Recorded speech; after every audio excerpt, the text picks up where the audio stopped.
Hi! Isn't it funny sometimes from where our inspiration comes? Today I'm demonstrating for you a clean and simple card I designed using the Stampin' Up! Botanical Bloom stamp set that was inspired by this Post-it note. I know, it looks like something I got out of the trash. I'm excited to be able to show you how to make my clean and simple card and share with you the stamping tips I learned from this Post-it note. Hey, and be sure to watch through the end for a special announcement. But first, let me welcome you to StampingSmiles.com. I'm Shelley Godby, the owner and CEO of Stamping Smiles, and for nearly 15 years, I've been teaching others how to create their own hand-stamped smiles. So let's have a quick look at how this Post-it note got to looking like this. I designed and stamped 6 different cards using the Stampin' Up! Happy Scenes and Happy Home stamp set. And on each one, I had stamps I wanted to be just along the bottom.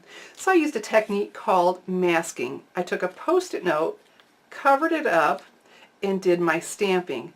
Then when I removed it, you can see there was no stamping up here, yay, and just where I wanted it. But what it left behind was this pattern that was developing as I used different stamps in different colors. And that inspired me to create my card. You know what? This is what I love about videos. Instead of just trying to tell you, I get to show you how to do it. So I have here my Botanical Blooms stamp set. And I wanted to make a clean and simple card on white cardstock. And whenever I use white cardstock, my cardstock of choice is the Whisper White thick cardstock. It's heavier and makes for a really great card base. But as important as that is, it's the same great finish of the Whisper White cardstock that's designed to take ink really well for beautifully stamped images. Okay, so for our masking, instead of a Post-it note, I'm going to use just copy paper. I want to be able to stamp above it and below it, so I want it sticky on both sides. And so what we're going to do is use the two-way glue pen. So when you apply the two-way glue, and if I were to attach this to something right away, some paper or cardstock, I'd have that permanent hold. But when I let it air dry, it becomes tacky like a sticky note. Isn't that fantastic? Okay, so I do need to let that air dry. So to keep things going, I have one all ready to go. And so you notice that it's bigger than my paper. It's wider than my cardstock, which is 4 1/4 by 11. And I did that on purpose. If I cut this perfectly to size, to 4 1/4, I would have had to line it up over here and then hope that I did cut it the exact same size, because if it were just a little bit smaller, we'd have ink showing. So it was just so easy to cut it longer than it needed to be and then just place it. Easy. You know, that's what people tell me they love about my videos, is I figure out things to make stamping easier that I then share them with you. So let's get started with the stamping. I have here the Cajun Craze Classic Stampin' Pad. We're going to push, flip, lock that lid into place. And we're going to start with the cluster of flowers. So let's ink this up. Okay, so here, let's go higher. And let's rotate it so they don't all look the same. Let's come down a little bit low. We want some depth and of height. And then higher again. So, in rotating, let's come down here. Let's go a little bit offset. That one was higher, so let's a little bit lower here. Higher here. Did I rotate? I did this time. Okay, looking really good. I may use this again, but I'm going to go ahead and close it because I'm notorious for going into the wrong ink pad with the stamp. Okay, so the next color I have here is the Mint Macaron Classic Stampin' Pad. Push, flip, lock that lid into place. This time I'm going to use this swirly. All right, and so a tip that I learned from my Post-it note was to keep it close to our mask. We need to keep it down, okay? Because I designed I did quite a few before I got my final design, and I was too far away. Okay, all right, let's throw in some more. I like the green. Okay, we'll stop for now. I can always add more. So when you close your pad, see that lip? Pull on that, pull it all the way out, flip it, Make sure you lock it so it doesn't dry out on you. All right, so my next color is the Mossy Meadow Classic Stampin' Pad. Push, flip, lock that lid into place. And now I have a leaf. I'm going to add this in. Okay, something else I learned from my Post-it note was to just overlap the colors. Just overlap the stamps and the colors. Have fun with it. Again, when I was designing, I had things too sparse. I thought, what's wrong with this? Okay, and I'm turning the stamp so we get leaves coming from different directions. Okay, I'm thinking that's looking pretty good, so pull on that lip. Let's close that up. And our next color is Hello Honey. Push, flip, lock this lid into place. All right, so let's go ahead. Now remember, we're doing some overlapping. We want different heights. You know, sometimes I think in a former life I must have been a teacher. I just love getting to show you how to do all this cool stuff. Okay. Now something else I wanted to tell you, you get going on something like this, it's really easy to get going fast. If you do that, you have a really good risk of not pressing hard enough, or getting the full image, not necessarily hard enough, but getting the full image, so slow down. Okay, so let's peel this away and see what we have. I like that. But what if you wanted more? So, boy, I wish there was more color going on. That's the beauty of making our own Post-it notes. We're going to place this right back, and we can see we can line that pattern right up, so we know we've got it right where we were.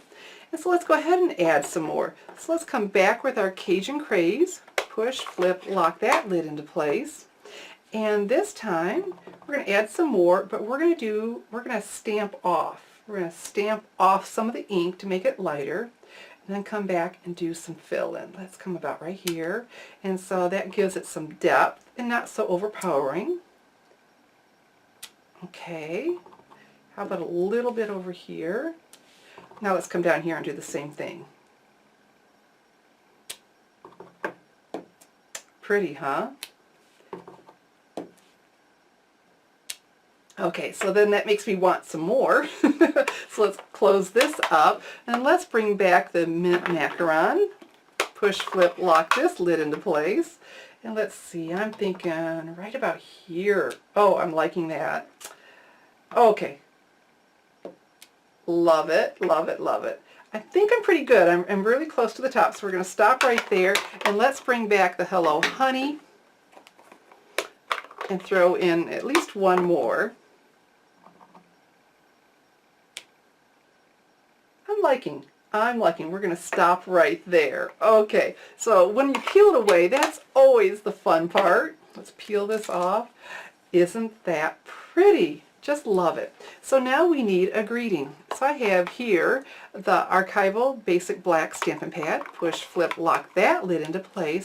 And I'm going to use this stamp from the One Big Meaning stamp set. One tiny word with one big meaning. Thanks! So let's ink this up. Now, especially on a big stamp like this, I like to turn it over and make sure I have that great coverage. It's looking really good. And so let's stamp right here in the center. Isn't this a quick, easy card? Okay, I'm holding it down because I want good coverage. On that, the thanks is pretty solid. Oh, fantastic! Okay, so I'm going to show you a card that I didn't add all the extra and compare it to this, and we'll see what we think. Here's my clean and simple Botanical Blooms card we just stamped. Now let's compare it to one before I added the extra stamping. Which one do you prefer? I like both of them.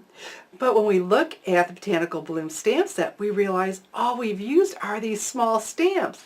We still have all the big beautiful flowers and leaves to use, and think about how much fun we can have when we pair it with the coordinating Botanical Builder Framelits dies and the Botanical Gardens Designer Series paper. And to just think that this Post-it note that was headed for the trash was the inspiration for my card, and that it taught me some stamping tips that I could share with you in a video. Speaking of my videos, Last year, I launched my ever-growing membership program, Stamping Playground, on Facebook. I chose Facebook because so many people are on Facebook, and I want my program to be as fun and fast and easy to access as possible. But I know Facebook isn't perfect. Even though it seems like it, not everyone is on Facebook for a variety of perfectly legitimate reasons. But some of my non-Facebook users have told me that they feel left out, that they don't get to see the exclusive videos on Stamping Playground. Well, that made me feel just awful. So I brainstormed a way that I could bring my awesome videos to those of you who, for whatever reason, don't use Facebook. So I'm happy to announce that I've created Stamping Playground Fundamentals. With Stamping Playground Fundamentals, you'll get all the videos I create for Stamping Playground delivered to your inbox every single week.